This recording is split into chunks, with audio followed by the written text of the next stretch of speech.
Hello, my name is Justin Maas, and I'd like to welcome you to my 2020 Strathmore online workshop series. Over the course of 4 videos, I'm going to show you my process for drawing a portrait from start to finish. Whether you are totally new to drawing portraits, or you're an intermediate or even an advanced artist, hopefully some of the things that you'll see here will help you and inspire you and let you learn more about drawing portraits. In this video, after this brief introduction, we're going to talk primarily about the tools of the trade, so the materials that you'll need to draw portraits, including paper and pencils and all of the secondary items. And we're going to go over some of the basic techniques that are important.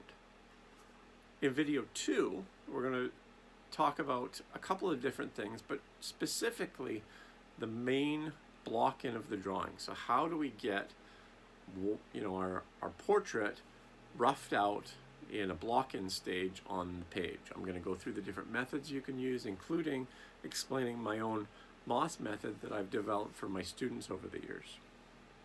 Videos 3 and 4 are going to be complete demos from start to finish, with video 3 being a monochromatic drawing in graphite and white charcoal on toned paper, and video 4 will be a colored portrait on white paper.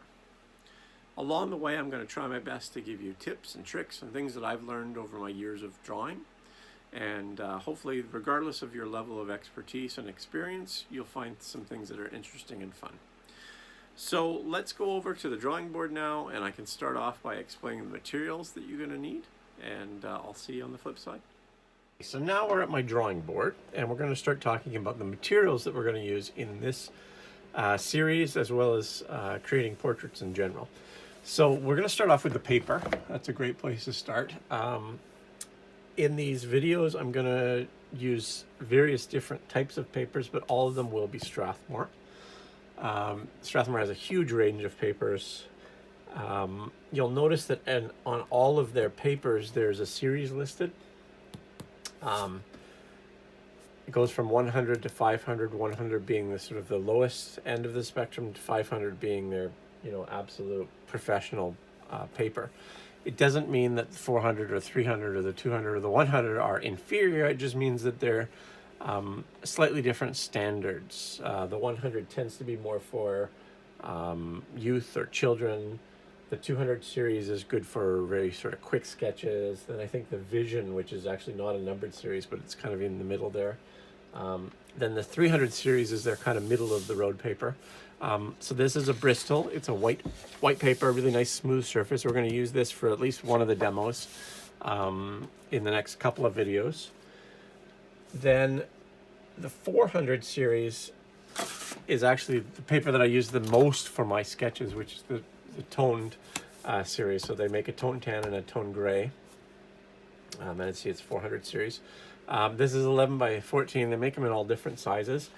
One thing I will note, because I know it's confusing for some people, is that there's also a tone tan mixed media, and that's not what we're going to be using here. I do use it. It's a nice paper. It's really good if you are not sure how you're going to, whether you're going to use watercolor, or you're going to use marker, or you're going to use ink. It takes a lot of different types of media, but it does take longer to build up, whereas the tone sketch is it's a fast moving paper, if that makes sense. You can start getting darks really quickly on this paper. You don't have to layer a lot. If you haven't seen it, this is the color versus the white. We're going to do demo number 3, or sorry, the first demo, but video number 3 will be on this paper, and we'll do a complete drawing on this in graphite and a white charcoal, or actually a white pastel. And then finally, the 500 series, which is their premium, their top of the line paper. If you were just to look at it, it doesn't look that much different than the 300 series that I'd shown you. They're both white Bristol paper, but this is definitely a nicer paper to work on, and whether or not you choose it over the other, they're both great papers. So that's where that's gonna be our starting point as far as paper. So I'm just gonna put this one back up because we'll have a backdrop. So those are going to be the two that we're going to use the most, but we will use other ones. So what are we going to be drawing with? Well, we're going to be working in graphite. I've got this Lyra graphite. So it's Lyra Rembrandt graphite set. Lyra is the parent company.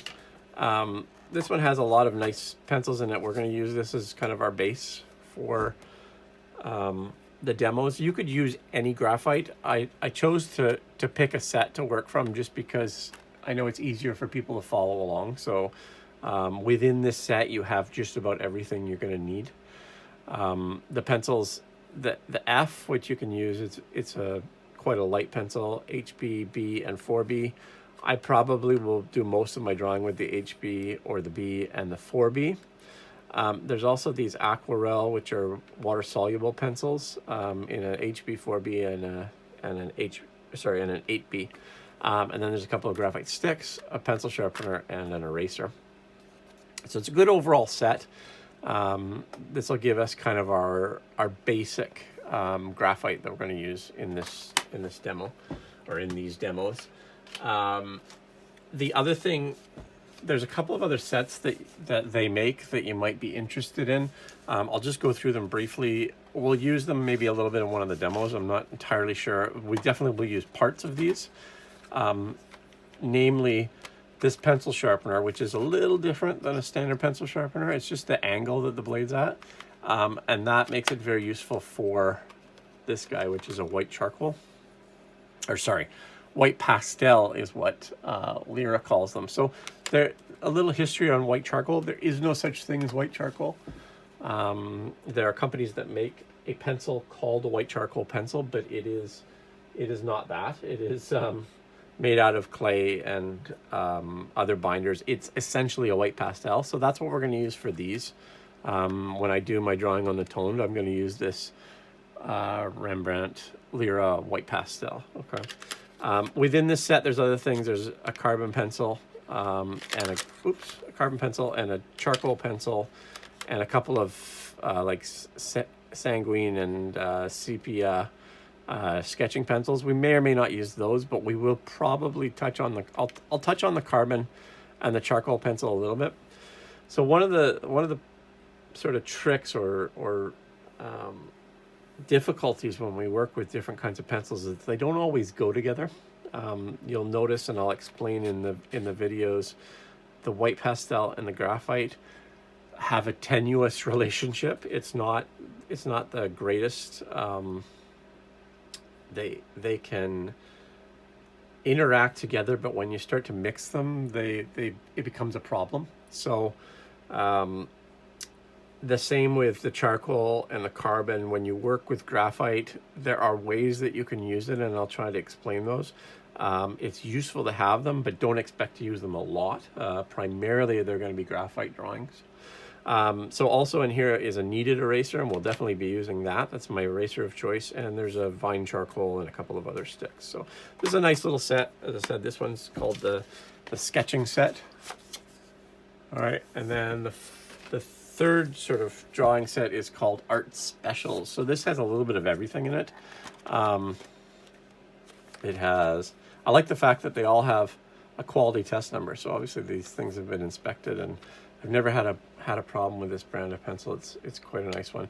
So there's a couple of these Aquarelle, which again, water soluble pencils, some charcoal, some carbon, and an extra dark carbon. So that one we're going to touch on a little bit too when we go through. Another white pastel and some more of these sketching pencils. So this is just drawing or pencils. There's no other materials in here, but we'll use little elements of them. So when I pull things for the demo, all of them will be within one of these three sets, okay? And then the last video, the fourth demo, I'm going to be working with these Lyra pencils, rather, pencil crayons, colored pencils. My apologies. I'm so used to working with pastel that I wanted to say that. So these are a colored pencil. They're wax-based colored pencil. Real nice set. So this is the 24. They make them in other permutations. We'll probably work with the 72. But even this one's not a bad. You can see the range of colors. There's a decent color spectrum for portraits. If you're serious about portraits, you probably want to get the 72, but this would be a good starting point if you've never used this brand and what have you. Whoops, and I dropped one. Carpet on the floor here, so it remains unscathed. Now there's a few other things I'd like to go through that are not necessarily things that you think about. The first thing would be this board. So, or the drawing board that's behind here. This is an architect's drawing board. You can use various things. You could build your own thing. You could use an easel. But the most important thing that I can explain to you is having your drawing surface at an angle that faces you. So my drawing board is at probably a 45 or 50 degree angle. I would never work flat on a table. Okay, flat on a table, proportions will be problematic, getting a likeness will be problematic. If you work flat on a table, I can't urge you more that you really want to try and figure out some system to work on an angle. So if you have a flat table surface and you work on it all the time, just going and buying a inexpensive tabletop easel would be a good starting point. Even just a big piece of wood, smooth wood, that you can tape your board on and then sort of rest at an angle on your table might work. But ideally you want to have some kind of a surface that is on an angle, because it will make drawing much easier. So when I'm sitting facing the drawing, I am at, it is basically straight on, head on at me. Okay. The other thing I want to talk to you about, you can't see, but they're up there, and I have two desk lamps. Let's see if I can get one down here. They're just simple desk lamps. Okay, they're nothing fancy. In fact, I think I bought one of them at a garage sale. New, they're probably about 25 bucks. At least one I would say that you need, but lighting is super critical to any kind of artwork, but certainly to doing drawings. So the lamps themselves are not super crucial, but what are the light bulbs. And I use, in the last 5 or 10 years, light bulbs have become so much better for artists. I use a 100-watt replacement bulb. So they are LED bulbs. They are actually 14-watt bulbs. I think I've seen them in 15 watts before, and they're daylight bulbs, so they should be right around 5,000 K. If you go to the hardware store, your local hardware store, and you say, I want daylight bulbs, 5,000 K, 14-watt LEDs, you should be good to go. They'll help you find them, and it'll make a world of difference. Up until I got these bulbs several years ago, my drawing surface was always yellow because of the light that got cast by the incandescent bulbs, and this makes a huge difference because it feels like natural light, which is great because half the time I'm working in my studio and I have natural light coming in, and then half the time I'm working in the studio and it's dark, and this way the lighting is much more consistent. Okay. There's only one other thing that I want to talk to you about, and that is a tortillon. Looks like this. Some people use them for blending a lot. I don't, but I do use them in areas that are dark. So when we do things like hair or whatever, you'll notice that this one is very, very dirty and messy. This already I have used for years, actually. And each end here is quite dark. And I'll explain to you why, or I'll explain to you how it works when we do some of the demos in a little bit. But by using the same one over and over again, you start getting really dark darks, which is something that can be very useful when you're doing drawings. Okay, so I think that's about it. Maybe little things like painter's tape, having a set of scissors, like just the average things that you would think of. Pencil sharpeners. As I said, that set that I showed you comes with some pencil sharpeners. You can also use electric pencil sharpeners, what have you. Graphite is pretty forgiving, so you can sharpen with a blade, whatever works for you. But for the most part, that's it for our material list. And now we're going to go into some of the techniques and things that you need to learn in order to begin your portrait drawings.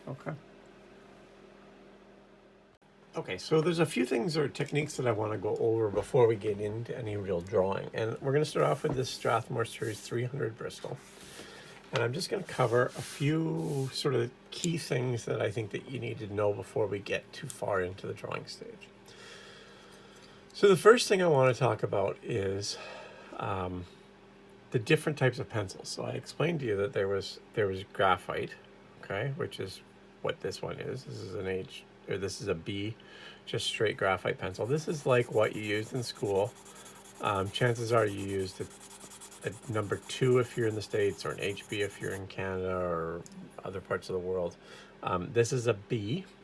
So H and B are the two standards by which pencils are generally judged. HB is right in the middle. The nomenclature, how it came about, we don't know for sure. Different people have different ideas, but the most accepted one is that H means haut and B means bas, which are French words for high and low. So an H is a hard pencil and a B is a soft pencil.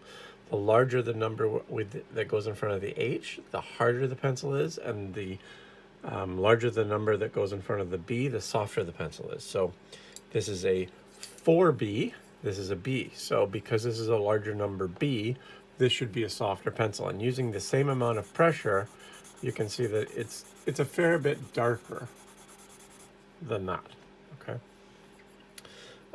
If I now go to an 8B, it's darker still.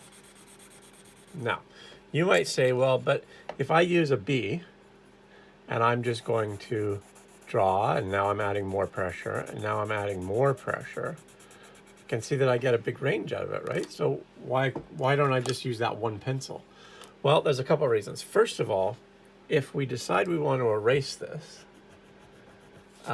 there will be leftover bits in that section because we press so hard with this pencil. You can't see it in the paper, but it does that when you apply too much pressure, it can damage the paper. The bigger problem is what is called graphite shine, and you may not be able to see it in here. I'm trying to move around the light, but if you've ever drawn with pencils, you know that there is something called graphite shine, and that comes when the graphite builds up too much in one area and starts to create kind of a real sort of almost surface. And the way that we avoid graphite shine is by not pressing too hard, because when you press too hard, it burnishes the area. And by burnishing the area, you get this sort of shiny little bit. I'm trying to see if maybe you can see it a bit better in there or not. I'm not sure. But again, for those of you that have ever encountered it, the main thing that you can do to try to eliminate that or avoid it, because you can't get rid of it, is by switching to a softer pencil rather than applying too much pressure. That doesn't mean that you shouldn't vary your pressure, because you should. Varying pressure is very important. But you'll see that by doing both, by understanding when to switch pencils, it will limit the amount of graphite shine. And throughout the videos, I'm going to show you explain when I'm switching pencils and why I'm switching pencils. Okay. Now the next thing is this, as I said, is a graphite. This is a water-soluble graphite. So water-soluble graphite 4B, regular graphite 4B. They look the same. They kind of apply about the same. That's the regular graphite. That's the water-soluble. They're about the same. If you were to add water now, it would give different effects. But for what we're doing, there's not a huge difference between the two. So I wouldn't worry too much about it, okay? The water-soluble just has slightly different properties if you wanted to go that route. I'll probably stick primarily with the graphite just because it's what I use, but there's certainly no reason why you can't. Now the next one is charcoal, okay? A charcoal pencil, you're gonna see here, is very dark. Charcoal pencils do not have a shine like graphite, okay? So why wouldn't we use the two together? Well, I don't know if you can see here, but nothing's happening. Like almost nothing is happening because charcoal and graphite don't mix.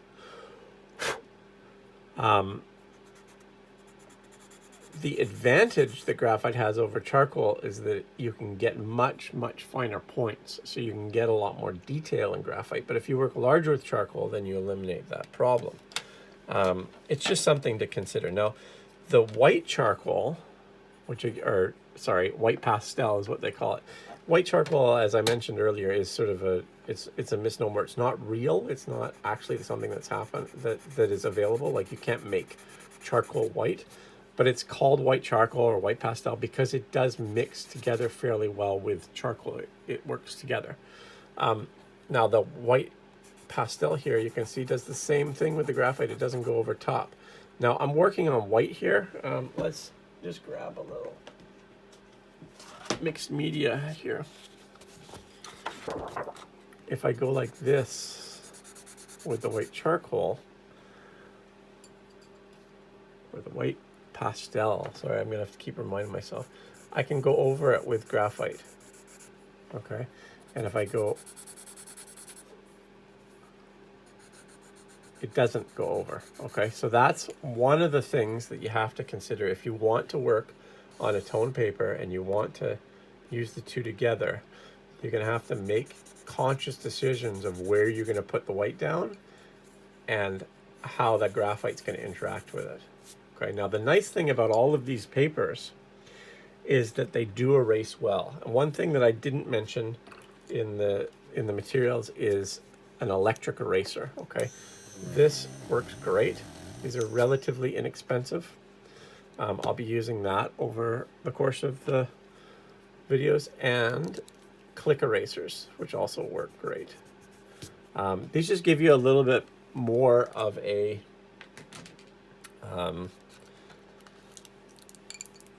focused erase, if that makes sense. So like if you're doing hair, and I'll show you when I draw hair, you can pull out areas of the hair of the pigment, and it'll give you a nice sort of sharp edge. I'm just opening up the kneaded eraser, and this one works very well too. And you can see that everywhere except for where I put the two together came off. Over here, pretty near everything came off. Okay, and you could easily draw over that and get rid of that. It wouldn't damage it. So the nice thing is, if you do accidentally put the graphite and the white pastel together in a way that you don't like it, you can erase it and start that section again. Okay.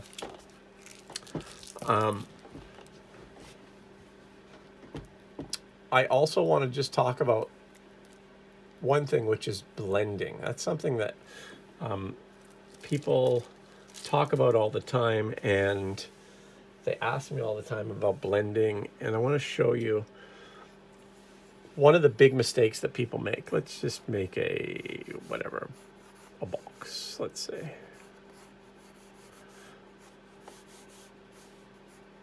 Okay, very simple.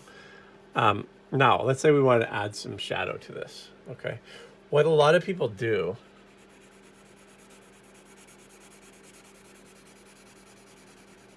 is they blend it. Okay, and then they take a tortillon or a blending stump, and they smooth it because they've seen photorealistic drawings, and they say, "Oh, I love that. I'm gonna make it really, really realistic." And then maybe this edge will be a little bit less blended. Okay, a little less dark. Now, the big problem with this, the reason why it doesn't look great, is that you have an area of blending where there's a sort of a total smoothness, and then you have your line work. Okay, and the two are kind of incongruous. Whereas if we were to blend with your pencil, which is kind of how I tend to work. Okay, so same, just crude little box. But instead of blending now, I'm just going to use a series of hatches or cross hatch, whatever. So what that is a series of lines that go in the same direction or even in a different direction.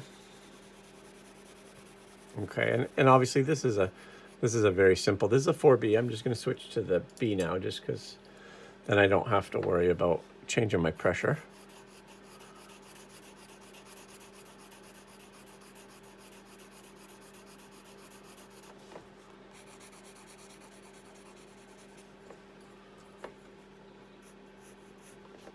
Okay.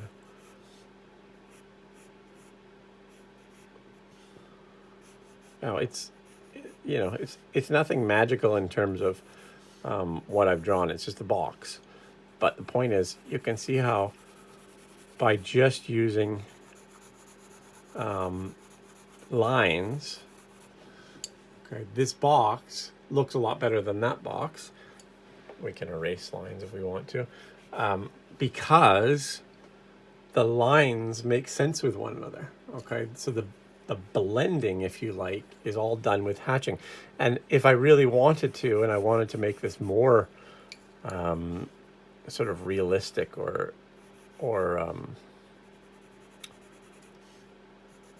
sort of finalized, I could do that by just continuing along the same path, right? So just adding more and more. And even though it's now sort of almost blending those areas, it's never going to be as disjointed as this one, right? Because this one is two different things. You have line work and then you have blending. So if you wanted to go this route and you wanted it really, really smooth and blended, you'd have to forego all the line work. You'd have to get rid of all that stuff, and it becomes far less sketchy. There's a lot less energy. There's certainly nothing wrong with that if that's the way you want to draw, but that's not how I draw, and that's not how these demos are going to go. Okay, so that is something of importance, I think, the difference between cross-hatching and blending and what have you, okay? But that's enough for the basic techniques. Let's get into some drawing, and we're going to move on to video number 2. So I hope that everything here has made sense to you. I hope you've enjoyed it, and I will see you in the second video where we talk about how to choose your subject and your reference, explaining the block inverse at the rendering stage, and then I'm going to show you some various things that how you can block in your portrait, how you can do a sample block in, what have you. Okay, I'll see you in the next video. Bye.